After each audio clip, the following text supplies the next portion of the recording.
Hey, all you cool cats and new Mustangs. I want to welcome you to our family here at Blue Ridge Elementary and to your first year teacher meeting. Today's discussion will follow the terms associated with literacy instruction and assessment. Let's begin with an icebreaker. I want you to hold up 5 fingers. If you hear a term that you've never heard before, I would like for you to put a finger down. This is a quick test.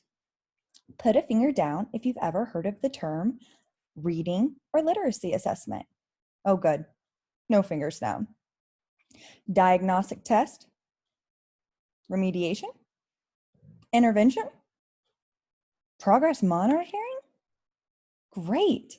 I see that all of you still have your fingers up. That tells me that you all have prior background knowledge of the terms that we will be discussing today. I cannot stress enough that the terminology that we will be covering today is crucial to your time as an educator. These terms will follow you through your career and will help you become the best teacher you can be. So where do we start? Remediation. The definition of remediation, or reteaching, means teaching prior instructed content in a different manner due to lack of student success. As educators, you will partake in remediation as a natural part of your instruction. Think of a skill or a lesson that you have taught in the past that was a big flop. Did you just skip teaching that skill? Absolutely not. You had to develop another way to teach that skill. As you grow as educators, you will notice when students are not grasping a concept. And at that moment, it is important to pause and reteach in a manner that your students will understand.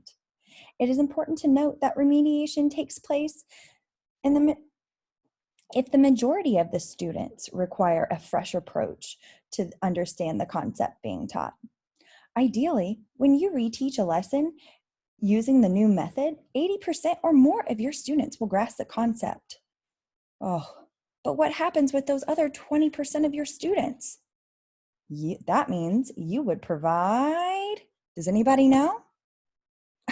That's right, interventions. Interventions is defined as a formal process for helping students who are struggling. Interventions use research-based instructional approaches to implement very specific skill deficits, and progress is tracked to show student growth. So, who should receive interventions? You guys already told me. Students who are struggling to grasp a concept or many concepts can be pulled to receive an intervention. They typically begin with Tier 1 instruction, which is where 80% of our students fall.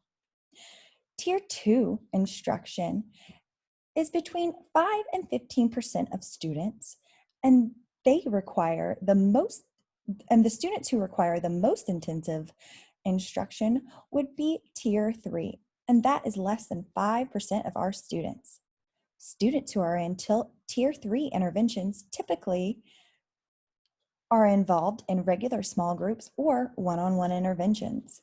Like many schools, Blue Ridge uses response to intervention, or RTI, to prevent widening the learning gaps. So from intervention, what do you do? How are you going to show growth? By progress monitoring. Progress monitoring is a process used to assess students' academic performance to qualify a student's rate of improvement or their responsiveness to instruction. Progress monitoring is used to evaluate the effectiveness of instruction. As educators, it is important that you are not only able to grow your students using progress monitoring, but you must show your students' growth by using evidence-based tools. When considering a tool, it is important to be both culturally and linguistically responsive and recognize the student's strength. Here at Blue Ridge, we use Ames Web Plus monitoring. But the coolest part is our students are in control of their own growth charts. Depending on the student's needs, you meet with them weekly, bi-weekly, or monthly monitoring. Students get to fill in their own scores. This way, the student is not only discussing their growth with the teacher, but they can see it as well. And we all know that when we love seeing our students grow, but man, when they are capable of seeing what they can really do, that is why we are all here in education.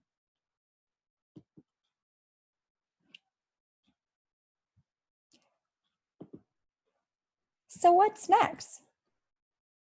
The reading and literacy assessment. The term reading or literacy assessment is defined as a process in which educators are gathering data to better prepare students' strengths and weaknesses.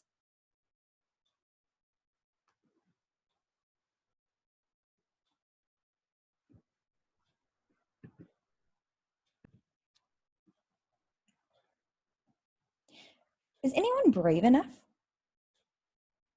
to give an example of a reading assessment? Yeah, it is similar to a test to see what student knows, but it's even more so. Assessments are essential to gathering student data in order to better understand their strengths and weaknesses. There are two types of assessment, formative and summative. Formative assessments or informal assessments drive instruction and are used to provide daily feedback and instruction. An example of a formative literacy assessment would be running reading records, informal reading inventories, anecdotal records, or checklists. Summative or formal assessments are given to students at the end of a certain period of time, in which educators use to assign grades. These can be intelligence, achievement, or diagnostic assessments. Think the end of a unit test, state testing, or benchmarks for Ames Web. Our students are aware of assessments and think of them just like tests, although some find that daunting. So it is very important that when you are giving an assessment, you explain that they are used to see what students already know. And if they don't know something, it's not a big deal. That's why we are here, to teach them.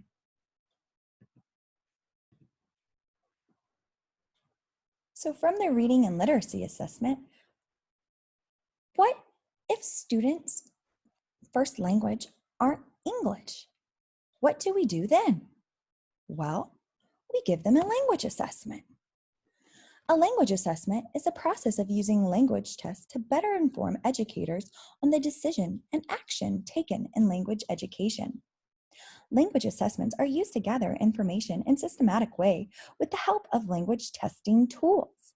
An example would be using an oral interview to gather information on students' speaking and language abilities. Then, from that oral interview, you use them to make interpretations based on the information you have gathered. Also, educators can make interpretations about their students' abilities to perform on a range of real-world speaking tasks based on how the students performed in their oral interview. Based on those interpretations, decisions are made with the classroom programs. The assessments of the interview may show that the students need more work on oral fluency, which is where the reading specialist would come in.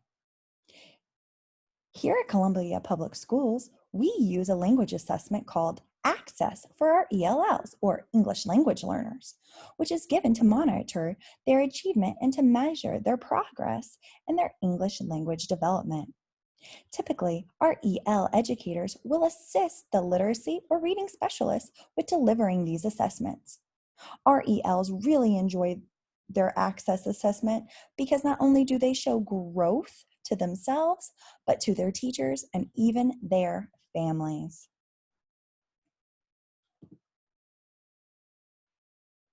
Lastly, we're going to talk about the term diagnostic testing.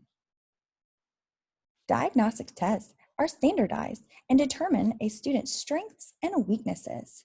They are used to assess specific skills or components of reading, like phonemic awareness, phonics, and fluency. The results of diagnostic tests are used to inform both instruction and intervention.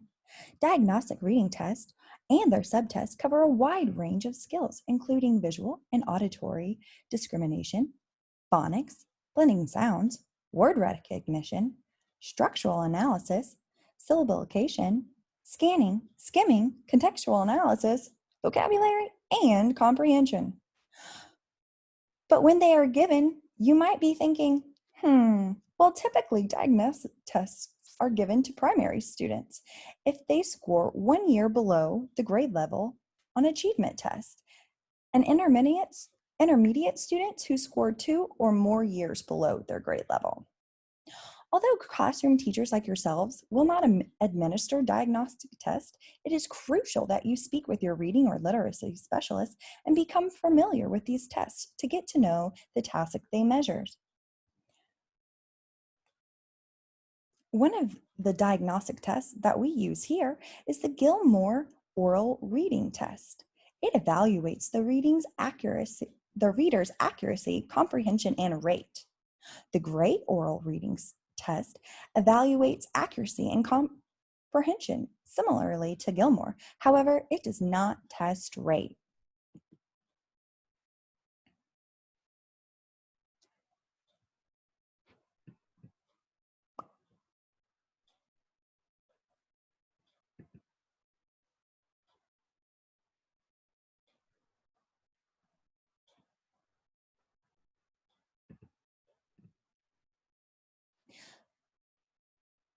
Before we go, I just want you to think about your takeaways from today's meeting. Would any of you like to share your top 3 takeaways? Thanks, guys. I really appreciate you staying after school today and listening to our presentation. Please come and find me if you have any questions or concerns. Thank you.